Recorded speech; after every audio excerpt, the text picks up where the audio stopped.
매일 성경과 함께하는 오늘의 큐티 시간입니다. 8월 5일 오늘의 말씀은 이사야 17장 1절에서 14절입니다.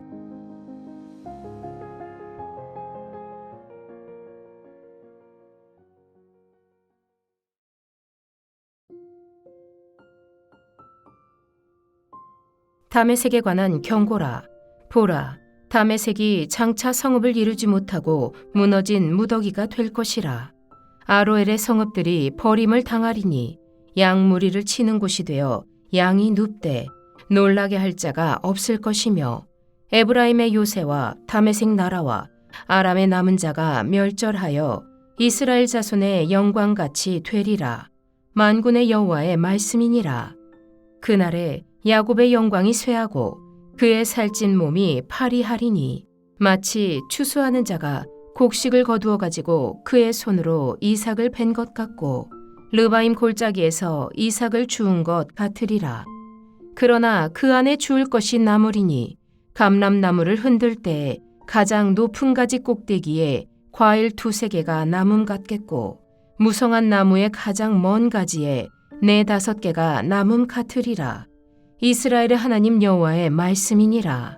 그 날에 사람이 자기를 지으신 이를 바라보겠으며 그의 눈이 이스라엘의 거룩하신 이를 뵙겠고, 자기 손으로 만든 제단을 바라보지 아니하며 자기 손가락으로 지은 아세라나 태양상을 보지 아니할 것이며, 그날에 그 견고한 성읍들이 옛적에 이스라엘 자손 앞에서 버림받은 수풀 속의 처소와 작은 산 꼭대기의 처소 같아서 황폐하리니, 이는 내가 내 구원의 하나님을 잊어버리며 내 능력의 반석을 마음에 두지 아니한 까닭이라. 그러므로 내가 기뻐하는 나무를 심으며 이방의 나무가지도 이종하는도다. 내가 심는 날에 울타리를 두르고 아침에 내 씨가 잘 발육하도록 하였으나, 근심과 심한 슬픔의 날에 농작물이 없어지리라. 슬프다. 많은 민족이 소동하였으되 바다 파도가 치는 소리같이 그들이 소동하였고, 열방이 충돌하였으되 큰 물이 몰려옴같이 그들도 충돌하였도다. 열방이 충돌하기를 많은 물이 몰려옴과 같이 하나 주께서 그들을 꾸짖으시려니, 그들이 멀리 도망함이 산에서 겨가 바람 앞에 흩어짐 같겠고 폭풍 앞에 떠도는 티끌 같을 것이라. 보라, 저녁에 두려움을 당하고 아침이 오기 전에 그들이 없어졌나니, 이는 우리를 노력한 자들의 몫이요 우리를 강탈한 자들의 보응이니라.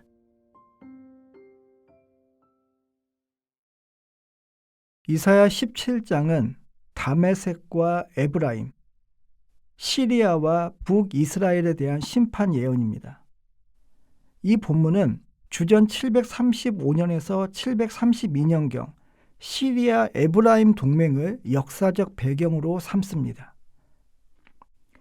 시리아와 북이스라엘은 아수르에 맞서기 위해 유다를 자신들의 동맹에 끌어들이려고 했습니다.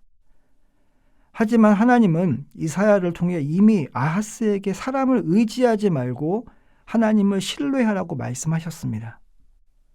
그리고 오늘 본문에서 그 동맹 자체가 무너질 것을 선포하십니다. 사람은 위기가 오면 무엇인가를 붙잡습니다. 그것은 돈일 수 있고, 사람일 수도 있고, 권력일 수도 있고, 우리의 경험일 수도 있습니다. 하지만 오늘 본문은 더 근본적인 질문을 우리에게 던지는 것 같습니다. 당신은 하나님을 기억하고 있습니까? 이사야는 북이스라엘과 시리아가 무너지는 이유를 군사력이 아니라 영적 망각에서 찾습니다. 10절을 새 번역으로 보면, 이스라엘아, 내가 하나님 너의 구원자를 잊어버리고 내가 피할 견고한 반석을 기억하지 않았다고 지적합니다. 본문 1절부터 3절은 하나님을 떠난 강한 동맹이 결코 오래가지 못한다는 것을 보여줍니다. 다메섹은 시리아의 수도였습니다. 에브라임은 북이스라엘을 대표하는 지파였습니다. 시리아와 북이스라엘 두 나라는 강한 군사 동맹을 맺었지만 하나님은 그들의 영광이 함께 사라질 것이라고 선언하십니다.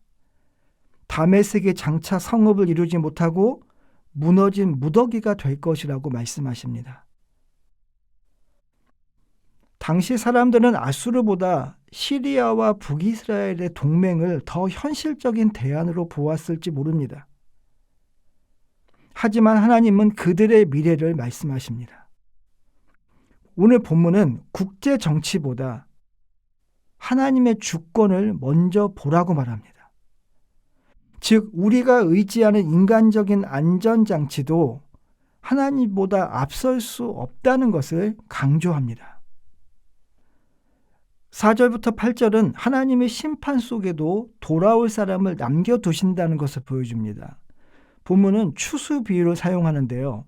곡식을 거둔 뒤에도 이삭 몇 개가 남아있듯이 심판 후에도 남은 자는 있다는 것입니다. 이것은 이사야서의 핵심 주제 가운데 하나입니다. 6절의 감람나무 비유도 같은 의미입니다. 나무는 흔들리지만 몇 개의 열매는 남습니다. 그리고 7절은 본문의 전환점이라고 볼 수 있습니다. 그날의 사람이 자기를 지으신 이를 바라보겠으며, 이것이 하나님의 심판의 목적입니다. 하나님의 심판은 멸망이 아니라 하나님께 다시 시선을 돌리게 하려는 것입니다. 그런 점에서 남은 자 사상은 단순히 살아남은 소수가 아니라 하나님께 돌아온, 하나님께 시선을 돌린 공동체를 가리키는 것일지도 모르겠습니다. 저와 여러분의 삶에도 하나님이 흔드시는 때가 있을 겁니다. 하지만 그 또한 저와 여러분의 시선을 다시 하나님께 향하게 만들기 위한 것일지도 모릅니다. 본문 9절부터 14절은 하나님을 잊는 것이 가장 큰 문제라는 점을 보여줍니다. 9절부터 다시 심판 예언이 나오는데요. 핵심은 10절입니다. 이는 내가 내 구원의 하나님을 잊어버리며, 우상 숭배보다 하나님을 잊은 것이 먼저였습니다. 우상 숭배는 하나님을 잊은 결과입니다. 11절은 많은 수고에도 결국 열매를 얻지 못하는 모습을 보여줍니다. 이처럼 하나님 없이 쌓은 성공은 그 기초가 튼튼하지 못하기 때문에 오래 가지 못합니다. 또한 13절과 14절은 열방이 바다처럼 요동하지만 하나님이 꾸짖으시면 모두 흩어진다고 선언합니다.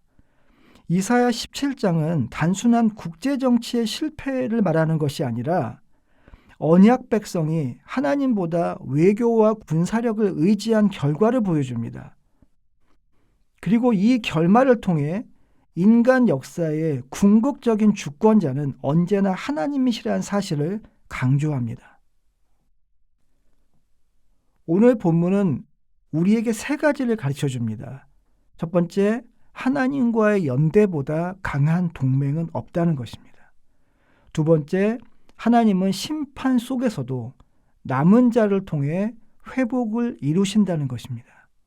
마지막 세 번째, 가장 심각한 문제는 하나님을 잊는 것, 하나님을 망각하는 것이라는 사실을 우리에게 말하여 줍니다. 우리도 바쁜 삶 속에서 하나님을 종종 잊곤 합니다. 그러다 보면 우리는 세상에서 그 중심이 흔들릴 때가 많습니다. 그러나 하나님을 기억하는 사람은 흔들리는 세상 속에서도 그 중심이 흔들리지 않습니다. 그래서 요한복음 15장에서 예수님은 제자들에게 내 안에 거하라고 말씀하셨습니다. 하나님을 기억하며 그분 안에 거하는 삶이야말로 참된 안전의 길입니다. 하나님을 기억하는 백성은 세상의 소란보다 하나님의 통치하심을 바라봅니다. 하나님이 우리 눈에 보이진 않지만 하나님을 잊는 순간, 하나님을 망각하는 순간 우리는 다른 것을 바라보게 되고 다른 것을 의지하게 됩니다. 하지만 그럴 때라도 하나님을 다시 바라본다면, 하나님을 기억한다면 우리는 비로소 참된 소망과 안전을 발견하게 됩니다. 기도하겠습니다.